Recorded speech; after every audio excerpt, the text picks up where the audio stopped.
The stars looked different through the windows of the UES Pioneer as it drifted toward the massive space station.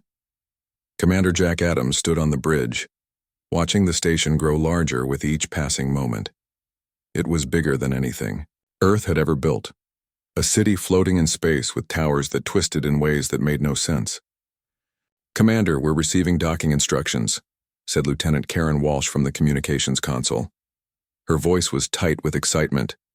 After years of building humanity's first starship, they were finally here. "Follow their lead, Karen," Jack said. "This is it, everyone. First contact protocols. Remember your training." Behind them, Ambassador Lisa Morgan adjusted her formal suit. She had been Earth's representative in dozens of difficult negotiations, but nothing had prepared her for this. The documents in her briefcase contained humanity's formal request to join the Galactic Council. Everything they had worked for came down to this meeting. The docking procedure was smooth, almost too smooth. Advanced magnetic fields guided their ship into a perfectly sized bay. When the airlock opened, they found themselves facing a group of alien beings that looked like nothing from Earth's imagination. The tallest one stepped forward. Its body was covered in crystalline plates that shifted color as it moved. "Welcome, primitive species," it said through a translator. "I am Council Ambassador Vex Carr of the Krillian Empire." Jack felt his jaw tighten at the word primitive, but he kept his face neutral. "Thank you for receiving us, Ambassador. I'm Commander Jack Adams, and this is Ambassador Lisa Morgan." Lisa stepped forward, extending her hand in the traditional human greeting. Vex Carr looked at it with what seemed like curiosity before touching it briefly with a tentacle-like appendage. She quickly explained the customs of Earth and their desire for membership in the Council. "Your request will be considered," Vex Carr said, leading them through corridors that seemed to change shape as they walked. "But first you must demonstrate your technological capabilities. We cannot allow backward species to join our advanced civilization." They entered a massive chamber where other council members waited. A spider-like creature with glowing eyes represented the Nexari Combine. The Zethian Confederacy sent a being that looked like living metal. The Vorak dynasty's representative appeared to be made of pure light, while the Cryoxy Union's delegate resembled a walking ice sculpture. "Please present your weapons technology," the Zethian ambassador said, its voice like grinding gears. Lisa nodded to their security team. 3 human guards stepped forward carrying Earth's standard service rifles. They were Mark 42 assault rifles, the product of decades of engineering. But in this chamber of advanced beings, they suddenly seemed crude. The lead guard, Sergeant Danny Roberts, demonstrated the weapon. He loaded a magazine and fired at a target that materialized in the air. The bullets passed through a shimmering energy field and hit the target with precision. The chamber fell silent for a moment. Then, the Krillian ambassador began to laugh. It was a harsh, grating sound that echoed off the walls. "Chemical propulsion?" Vex Carr said between laughs. "Your species still uses explosive reactions to launch metal fragments." The other council members joined in the laughter. Even the crystal-skinned Krillian seemed to ripple with amusement. "Our weapons use directed energy fields," the Vorak representative said, its light form pulsing. "We manipulate plasma at the molecular level." The Nexari ambassador clicked its mandibles. "Your primitive projectiles would be useless against our shield technology. Observe." A spider-like drone appeared from nowhere. It activated a blue energy barrier. One of the human guards with permission fired at the shield. The bullets bounced off harmlessly, falling to the floor without making a dent. "Your bullets cannot even scratch our basic shields," the Nexari said. "How do you expect to defend yourselves in galactic conflicts?" Lisa tried to maintain her composure. "Our weapons may be different, but they have served us well. We've solved conflicts with them for centuries." "Conflicts with other primitives, perhaps," Vex Carr dismissed. "But against Council technology, you would be defenseless." The Zethian ambassador's metal body shifted. "We do appreciate your enthusiasm, but perhaps you should return to your system and develop proper technology first." Jack stepped forward. "With respect, you judge without understanding. Our weapons may use different principles, but physics doesn't care about that." "Physics?" Vexcar's crystal plates shifted to a darker color. We have transcended simple Newtonian mechanics. Your understanding of physics is limited to your primitive planet. Nevertheless, Lisa interrupted, we request the standard trial by combat that new species are granted. The chamber fell silent again. This time the silence was different, calculating, considering. You would choose to embarrass yourselves further? The Cryoxy delegate asked, its icy voice dripping with something like amusement. It's our right according to council law, Lisa stated firmly. The alien ambassadors exchanged looks that were impossible for humans to read. Finally, Vexacar stepped forward. Very well. You shall have your demonstration. We will provide you with a team of our own to face in the combat arena. You may use your primitive firearms. We will use what you consider advanced technology. The Krillian's crystal plates glowed brighter. Prepare yourselves to learn why the galaxy has moved beyond kinetic weapons. Your education will be swift, if somewhat painful. As the humans were led to their temporary quarters to prepare, Jack overheard one of the alien technicians speaking to another. Should we even bother activating full defensive protocols? Their weapons probably won't trigger our shield systems. The laughter that followed echoed in Jack's ears. 3 days. They had 3 days to prove that Earth's technology was more than just primitive metal tubes firing bullets. 3 days to show the council that humans had earned their place among the stars. In their quarters, Lisa sat heavily in a chair. Perhaps we were too eager, she said quietly. They've already decided we're too primitive, Jack replied. This combat trial is just their way of formally rejecting us. Their security team leader, Captain Nathan Burke, overheard them. Commander, permission to speak freely? Go ahead, Captain. They don't understand our weapons because they've forgotten how simple things can be effective. They're so focused on energy fields and plasma tech that they've overlooked basic principles. What do you mean? Lisa asked. Their shields stop energy. Their armor resists heat and plasma. But our bullets? They carry kinetic energy, mass times velocity. That's different from their energy-based attacks. They're not equipped to handle it. Jack studied the captain's determined face. You think we have a chance? I think they're about to learn why humans never completely abandoned kinetic weapons. We've been fighting each other for thousands of years. We know how to make things go fast and hit hard. His words hung in the air as the three of them considered the coming battle. Outside their window, the alien space station continued its silent rotation, its inhabitants certain that the primitive humans would provide an amusing diversion before being sent home. But something in Captain Burke's confidence made Jack wonder if the council was about to learn a lesson of their own. The next morning, the challenge was formal. The humans gathered in a gray meeting room where Vexacar announced the terms. The crystalline ambassador stood before a holographic display showing the arena. Your 3 champions will face 3 of our best warriors, Vexacar explained. The battle will take place in our standard combat arena. Victory is achieved by eliminating all opponents or forcing surrender. You have 72 hours to prepare. Jack nodded, studying the arena's layout. It was a circular space with various cover points and different terrain levels. We'll need 3 volunteers from our team. I volunteer, Captain Nathan Burke said immediately. He was the security team's best marksman, with years of experience in Earth's special forces. Count me in, said Private Kelly Martinez, a young woman known for her quick thinking and expert knowledge of weapon systems. She had graduated top of her class from Earth's military academy. The 3rd volunteer surprised everyone. I'll do it, announced Dr. Andrew Wells, the mission's chief engineer. I've been studying their shield technology readings. I think I know how they work. Lisa Morgan frowned. Andrew, you're not a combat specialist. No, he agreed. But I'm a physicist, and physics works the same everywhere in the universe. Trust me on this one.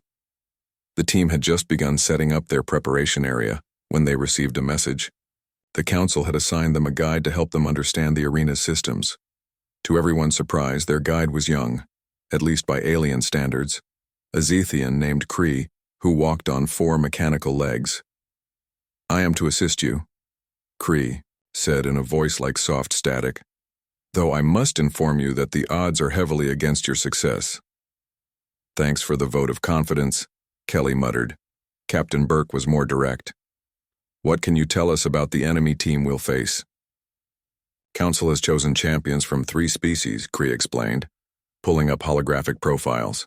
A Krillian warrior with particle beam weapons, a Nexari soldier using plasma technology, and a Vorak guardian with advanced shielding.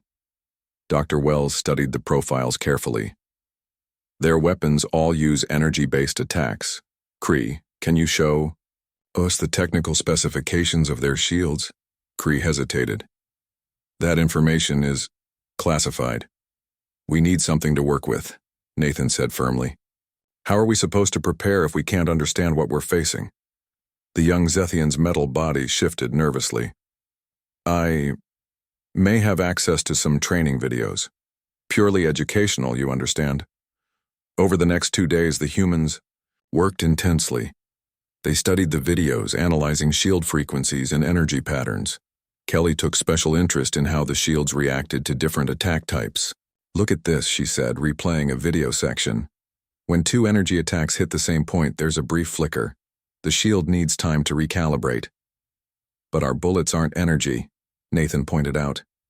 Exactly, Dr. Wells said excitedly. Their shields are designed for energy absorption and deflection. Kinetic impacts work completely differently. Our ammunition transfers momentum through physical contact. That night, Wells barely slept. He filled pages with calculations, cross-referencing known physics principles with observations from the alien technology. By morning, he had a theory. The more I study their systems, the more I realize they've optimized for specific threat types, he explained to the team. Their shields excel at stopping energy but weren't designed for sustained kinetic bombardment. In simple terms, Nathan asked, their shields can stop bullets, but not if we hit the same spot multiple times rapidly. Each impact slightly disrupts the field. With precise shooting, we might be able to overwhelm their defenses. Kelly was already planning tactics. We'll need to coordinate our fire, pick vulnerable spots, and maintain continuous pressure. The joints, Nathan suggested. Every being with mechanical parts or armor has weak points where joints meet. Kree, who had been quietly observing, made a sound like static clearing. You actually have a strategy that might work, but the Council's champions will be highly skilled. They've never lost a match. Then it's time someone changed that, Kelly said with a grin. The team spent hour after hour practicing their coordination. They simulated different scenarios, adjusted their formations, and developed hand signals for silent communication. Dr. Wells even managed to convince Kree to share more technical data about the arena's energy systems. You know, Kree said on the final evening, I've never seen a species so dedicated to understanding their opponents before a fight. Most simply try to overwhelm with superior firepower. Understanding is our advantage, Wells replied. Your civilization has advanced beyond basic kinetic weapons. You've forgotten their strengths. The morning of the battle arrived too quickly. As they prepared their equipment, Ambassador Morgan visited them one last time. She looked exhausted, but determined. The entire council will be watching, she warned. They see this as entertainment, proof that Earth doesn't belong among them. Let them watch, Nathan said, checking his rifle for the 100th time. They'll learn something. Kree had a final gift for them, detailed scans of the arena that revealed hidden pathways and cover points not visible in the basic layout. I believe in fair competition, the Zethian explained when questioned. You're risking a lot helping us, Kelly observed. Perhaps, Kree agreed. But I've observed your species enough to know you'll try regardless. Better that you have a fighting chance. As they walked toward the transport that would take them to the arena, Dr. Wells carried a small container of specially modified ammunition. He'd worked through 2 nights to adjust the ballistic properties, though he'd share the details only with his team. Whatever happens, Lisa said quietly to Jack, you've shown them we're not just a backward species. The transport lifted off, carrying the 3 human warriors toward their trial. Through the windows they could see the massive arena structure, a gleaming dome that could hold thousands of spectators. Jack knew that every council member would be watching, waiting to see Earth's warriors fail. But as he looked at his team, Captain Burke's steady confidence, Kelly's sharp focus, and Dr. Wells's determined brilliance, he felt something shift inside him. They weren't just fighting for council membership anymore. They were fighting to change how the entire galaxy viewed humanity. The transport began its final approach to the arena. Through their earpieces, they could hear the crowd noise, beings from across the galaxy gathering to watch the primitive humans embarrass themselves. The laughter and dismissive comments were clear even through the translation systems. Nathan Burke looked at his team. Remember our plan: precision over power, intelligence over brute force, and most importantly, never underestimate physics. The transport landed with a soft thud. The arena doors opened, brilliant light spilling into their vessel. Beyond waited their destiny, and the chance to teach the galaxy that sometimes the simplest weapons in skilled hands could overcome the most advanced technology. As they stepped into the light, one thought echoed through all their minds. The council's laughter was about to stop. The arena floor felt solid beneath their feet as Nathan, Kelly, and Andrew took their positions. Above them, thousands of alien beings filled the stadium seats, their various forms creating a rainbow of colors and shapes. The noise was overwhelming. Clicks, whistles, and sounds no human ear could properly understand. "Combatants ready," a mechanical voice announced across the arena. "The trial will begin in 30 seconds. Through the translator, they could hear snippets of conversation from the crowd. Look at them with their primitive metal tubes. This won't even be interesting. I give them 60 seconds before surrender. Remember the plan, Nathan said quietly into his comm. Kelly, you're with me on the flank. Andrew, center position. Watch for those shield modulation patterns we studied. The arena's layout materialized around them. Pillars of various heights, energy barriers that flickered on and off in patterns, and open spaces that left them exposed. The council's champions appeared on the opposite side, their forms impressive, even at a distance. Begin, the voice commanded. The Krillian warrior Kifax moved first, standing nearly 3 meters tall. Its crystalline body refracted light into deadly beams. It raised its arm, and a bolt of pure energy crackled across the arena. Kelly dove behind a pillar as the spot where she'd been standing melted into glowing slag. Shields confirm, Nathan shouted. Andrew had positioned himself with a clear view of all 3 enemies. Through his scope, he could see the shimmering energy fields surrounding each warrior. The Nexari soldier skittered sideways on multiple legs, its plasma cannon charging with an angry green glow. The Vorak guardian Zexal floated above the ground, its entire form encased in layers of protective light. Fire pattern Alpha, Nathan commanded. The humans opened fire in coordinated bursts. Their bullets struck the aliens' shields, creating ripples of energy that spread across the protective fields. The crowd gasped. The shields were reacting in ways they'd never seen before. Their shields are fluctuating, Andrew reported, keeping his voice calm despite the adrenaline. Focus fire on the Krillian. Its shield frequency is the most unstable. The Nexari soldier, Virex, returned fire with a barrage of plasma bolts. Kelly moved fast, using the terrain pattern they'd memorized. She slid behind cover just as superheated gas melted the air where she'd been. Andrew, northwest pillar collapse timing, she asked. 47 seconds, he replied after a quick calculation. The arena's movable obstacles were on a preset pattern, something most fighters ignored in favor of raw power. The battle continued, but something unexpected was happening. The humans' bullets, which everyone had assumed would simply bounce off the shields, were creating cumulative effects. Cathax, the Krillian, stumbled as its shield flickered under sustained fire. Impossible, someone in the crowd muttered. Others were sitting forward in their seats, the dismissive laughter dying away. Switch ammunition, Nathan ordered, reaching for the special rounds Dr. Wells had prepared. Target the joint points. Kelly moved into position, her training taking over. As the northwest pillar began its automated collapse sequence, she timed her movement perfectly. She emerged from new cover at an angle the Nexari soldier hadn't anticipated. Her modified round struck Virex at the joint between its thorax and leg assembly. The shield wavered, then partially failed. The next shots penetrated, striking armor. Underneath, the soldier screeched and scrambled for better cover. "They're adapting," Vexkar's voice boomed from the viewing box. "This should not be possible." Zexal, the Vorak Guardian, attempted to reposition with its floating movement. But Andrew's precise shooting tracked its pattern. The tungsten core bullets struck in tight groupings, each impact adding to the cumulative stress on the energy field. After the 8th hit in the same spot, the shield collapsed outward in a shower of sparks. The Vorak Guardian, now partially exposed, activated a secondary defense, energy mirrors that deflected incoming fire. But the humans had studied this technology too. Kelly's shots came from a low angle that the mirrors couldn't reach, striking the Guardian's lower section. Cathax, the Krillian warrior, grew more aggressive. Its particle beams carved molten paths across the arena floor. But every missed shot further exhausted its energy reserves.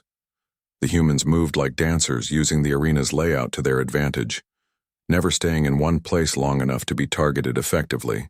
"Their stamina is declining," Andrew observed. "Energy weapons require more power consumption, we knew that." Virex attempted a new tactic, creating a plasma screen to obscure their positions. But the humans had prepared for this too. They switched to thermal targeting systems, rudimentary by alien standards but perfectly effective for piercing smoke and energy distortions. The crowd was silent now. Many stood, straining to see the impossible sight before them. The primitive humans were not just surviving. They were systematically dismantling their opponent's defenses. "Target Alpha focus," Nathan commanded. The Krillian had taken the most hits but remained the most dangerous. All 3 humans concentrated their fire on Cathax, their bullets converging on weak points they'd identified. The warrior's shield flickered more rapidly now, unable to compensate for the sustained physical impacts. One final burst from all 3. Human weapons struck simultaneously at the main crystal junction. The shield collapsed entirely, and the specially modified rounds penetrated Cathax's crystalline armor. Cathax wavered, then crashed to the arena floor. Its crystal plates dimmed as emergency systems activated. The crowd gasped audibly. The Krillian champion had fallen. Sensing opportunity, Virex charged forward, plasma cannon glowing with overcharge. But Kelly was ready. She'd saved one trick for exactly this moment. Instead of dodging, she fired directly into the charged plasma cannon. The bullet struck the superheated plasma chamber. The resulting explosion wasn't the humans' doing. It was basic physics. Containment failure. The plasma backlashed through Virex's weapon systems, causing a chain reaction of secondary explosions. The Nexari soldier collapsed, smoke rising from its damaged equipment. Zexal, the last champion standing, hesitated. Its floating form wobbled as if processing what had just happened. 2 fellow champions defeated by primitive kinetic weapons. In its hesitation, the Vorak seal its fate. All 3 humans fired together, their bullets finding the exposed section where the Guardian's shield had failed earlier. The impacts drove Zexal backward, its floating systems failing. It dropped to the arena floor with a heavy thud. The arena fell completely silent. Alien beings sat or stood in various states of shock. The primitive humans had just defeated 3 of the Council's champions, warriors who had never lost a battle. Andrew lowered his weapon first, followed by Kelly and Nathan. They stood in the middle of the arena, surrounded by the defeated Council champions. Their ammunition was nearly depleted, their hearts racing, but they had done the impossible. From his viewing box, Ambassador Vexkar's crystal form had shifted to a dull gray color, a sign of complete shock. Other council members exchanged looks, their various appendages and sensory organs working overtime to process what they'd witnessed. "Winners," the mechanical voice finally announced, seeming somehow reluctant to admit the truth. "The human team is victorious." As the announcement echoed, Kree's electronic voice came over the human's private comm channel. You actually did it. I've never seen anything like that in my existence." The crowd began to murmur, then talk, then almost argue with each other. The impossible had happened, and everyone had seen it. The primitive species with their Chemical guns had beaten advanced energy weapons through tactics, physics, and precise shooting. Nathan kept his face neutral, but inside he felt triumph. They had proven their point in the most direct way possible. But looking at the shocked faces surrounding them, he realized this was only the beginning. The galaxy's perspective on humanity had just changed forever. The arena's med teams rushed in to help the fallen champions while the human team waited quietly in the center. Nathan kept his rifle pointed downward but ready. The crowd's murmurs grew louder as aliens processed what they'd just witnessed. Council. Ambassador Vexikar descended from the viewing box on a platform that shimmered with energy. Other council members followed, their various forms moving with obvious agitation. As they approached, the Krillian ambassador's crystal plates shifted rapidly between colors, a sign of extreme emotion. "Trickery," Vexikar declared, the word crackling through the translator. "You must have tampered with our champion's equipment. Our shields were designed by our greatest minds. They cannot fail against primitive projectiles." Kelly stepped forward, her weapon still smoking slightly from use. "No tricks. Just physics. Your shields couldn't handle repeated kinetic impact from the same location." "Explain yourself," demanded a Nexari council member, its multiple eyes focusing on her with obvious skepticism. Dr. Wells moved to join Kelly. "Your shields are amazing technology. They absorb and deflect energy-based attacks perfectly, but they were never tested against sustained kinetic bombardment." "Kinetic force is energy," snapped a Zethian advisor. "Actually," Wells said patiently, "while kinetic energy exists, the transfer of momentum through physical contact is different from pure energy attacks. Your shields were optimized for one type of force, not the other." Ambassador Lisa Morgan joined the group at the arena floor, her face carefully neutral. "Dr. Wells is one of our leading physicists. He can explain the technical details if you wish."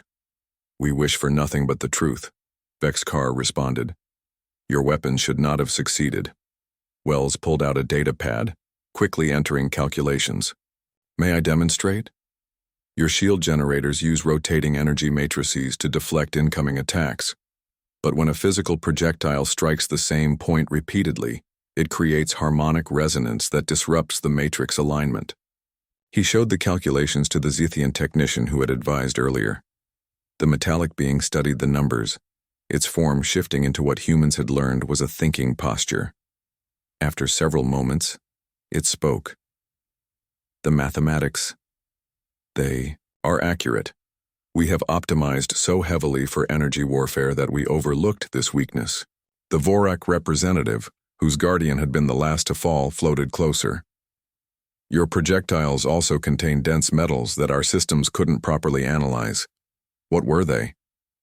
"Tungsten core-depleted uranium," Nathan explained. "Standard Earth ammunition construction, just scaled up.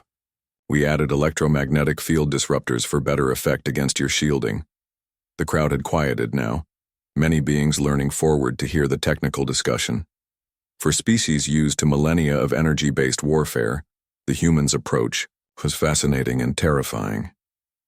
"You studied our weaknesses," the Vorak said, not quite a question. "We studied your strengths," Wells corrected. "Understanding what your technology does well helped us identify what it might not handle effectively." Vexikar's crystal form shifted again.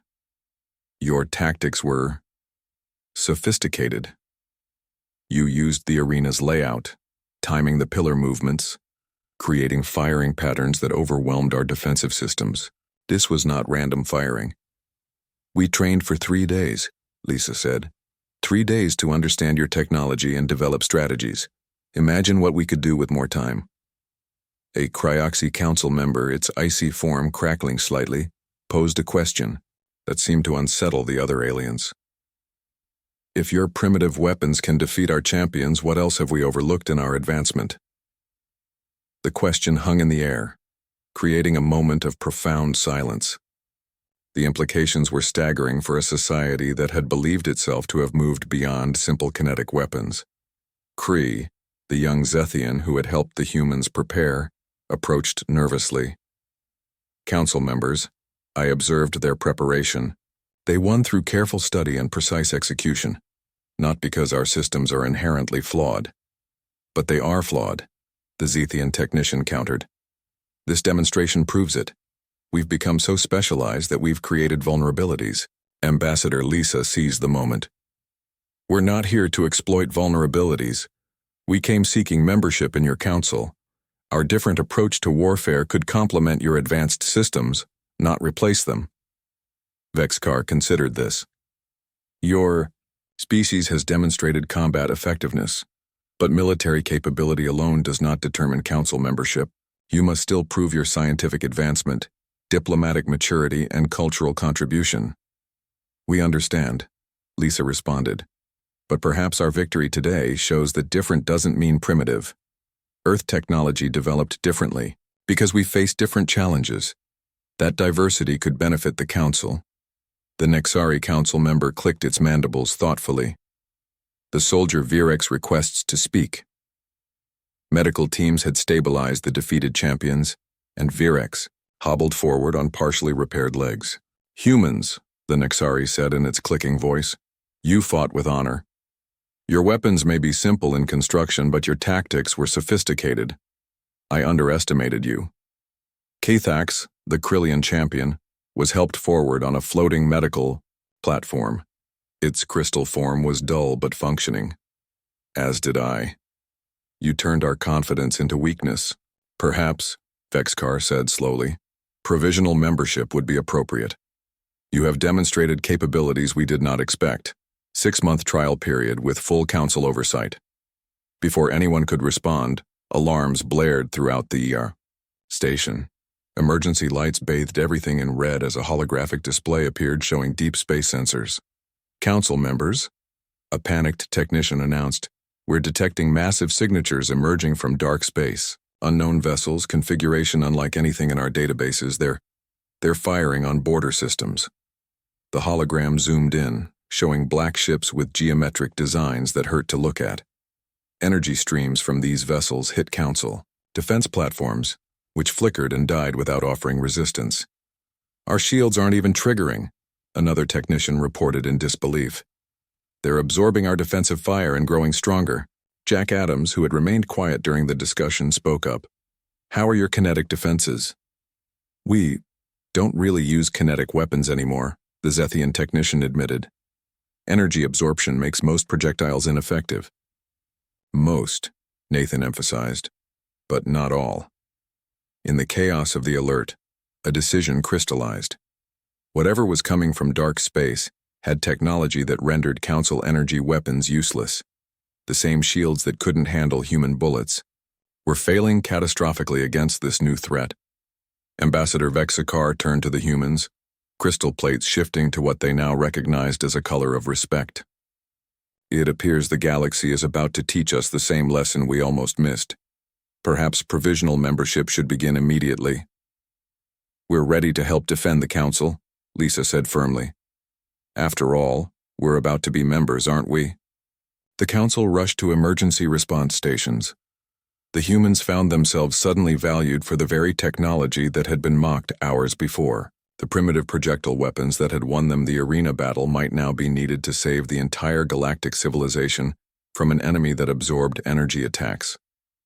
The irony wasn't lost on anyone, least of all Vexcar, who looked at the humans with new understanding. Sometimes the oldest solutions, the simplest tools, could solve the newest problems. And sometimes, the species you dismiss as primitive might be exactly what you need to survive. The UES Defiance, Earth's newest warship, dropped out of warp 6 hours later alongside a mixed fleet of Council vessels. The battle was already turning into a disaster. Council ships fired energy beams that vanished into the Devourer fleets, black hulls like water into a sponge. Plasma cannons proved useless. Particle beams strengthened the enemy shields. Admiral Katie Brooks stood on her ship's bridge, watching the tactical display with growing concern. How many ships have we lost? 7 Council vessels disabled, 3 destroyed, reported Lieutenant Mike Davis at the sensor station. The enemy vessels are actually growing larger as they absorb our attacks. And they're advancing on the Council. Command ship, added Commander Susan Wright. The flagship Ethereal won't survive another direct hit. Katie turned to her crew. Prepare all kinetic weapons for firing. Target the lead Devourer ship. Nathan Burke and his team will coordinate with our weapons division. The Defiance had been hastily refitted with additional railguns and missile systems after humans joined the fleet. What Earth ships lacked in energy weapons, they compensated for with tried-and-true projectile technology. In the Weapons Control Center, Captain Burke worked with the targeting team. The Devourer's ships have geometric weak points where the hull segments join. Those joints can't maintain their energy absorption fields under kinetic stress. Kelly Martinez, now promoted to weapons officer, calculated firing solutions. Their ships are massive, but they're moving in predictable formation patterns. We can hit the same spots repeatedly. Dr. Wells connected to the ship's systems from the science station. The enemy shields work by converting incoming energy into structural integrity. Kinetic weapons don't provide energy they can use. They deliver mechanical stress instead. All hands prepare for engagement, Katie announced shipwide. We're about to test our theory. The Defiance's railguns fired first. Tungsten projectiles accelerated to significant fractions of light speed, carrying enormous kinetic energy. The first shot struck a Devourer ship's forward section. Unlike Council energy attacks, these didn't disappear into darkness. Direct hit, Mike called out. No absorption detected. The impact created localized damage. Council ships watched in amazement as human projectiles actually damaged the enemy vessels. The UES Pioneer and UES Liberty joined the attack, their railguns adding to the barrage. Missiles with specially designed warheads followed, each carrying depleted uranium penetrators. The lead ship is altering course, Susan reported. They're trying to present their strongest armor. They're protecting their weak points, Kelly observed. They're actually concerned about our weapons. The Devourer ships retaliated with energy weapons that could slice through Council vessels. But Earth ships had a different design philosophy. Their hulls used layered armor and ablative materials designed to handle kinetic impacts. Energy weapons, while dangerous, couldn't instantly disable them like they did the Council ships. The Ethereal is taking heavy fire, Mike warned. Their shields are failing. Katie made a split-second decision. All ships form a defensive screen around the Council flagship. Use your mass as kinetic barriers. The human ships moved between the Devourer attacks and the Council command vessel.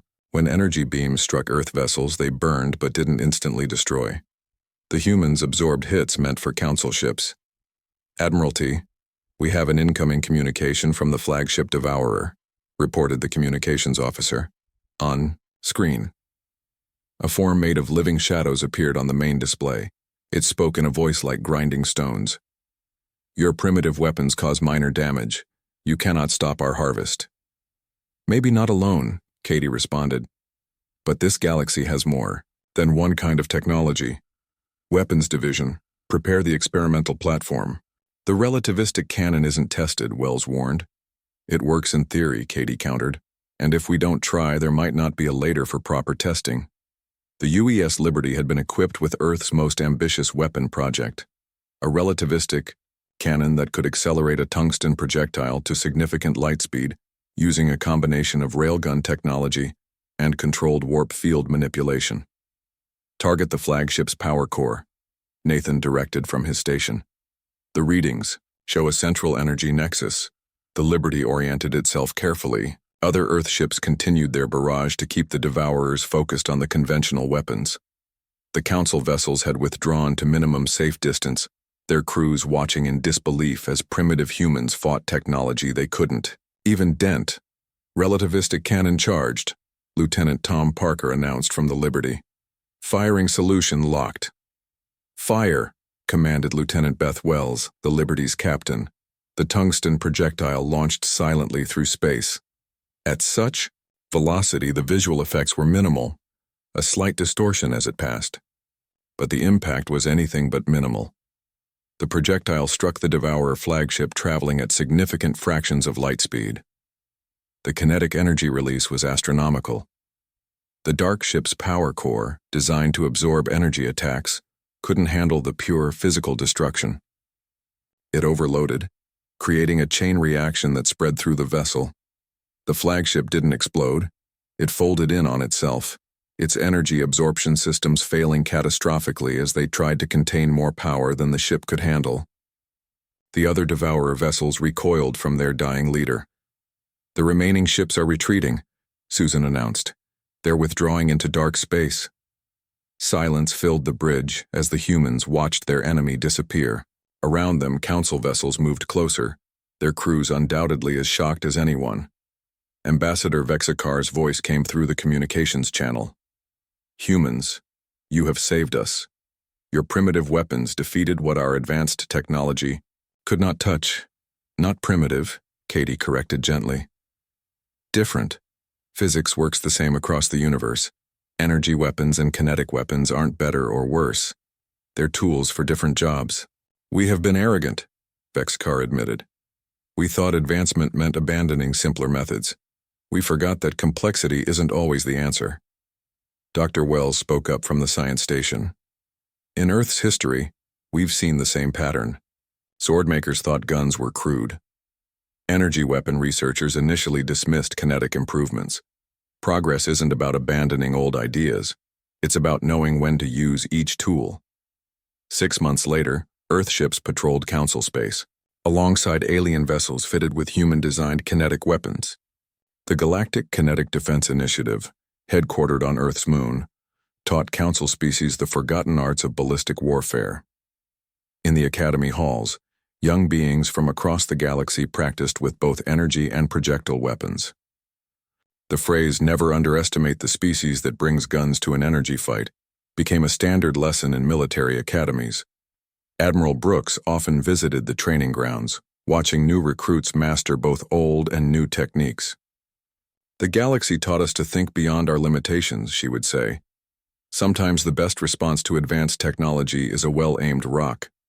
The Devourers returned occasionally, testing defenses, but always met the combined might of Council energy weapons and human kinetics. The galaxy had learned to balance complexity with simplicity, advancement with tradition. And somewhere in that balance, humanity found its true place among the stars. Not as the primitives who lucked into space travel, but as the species that reminded the universe that sometimes the simplest solutions save the day.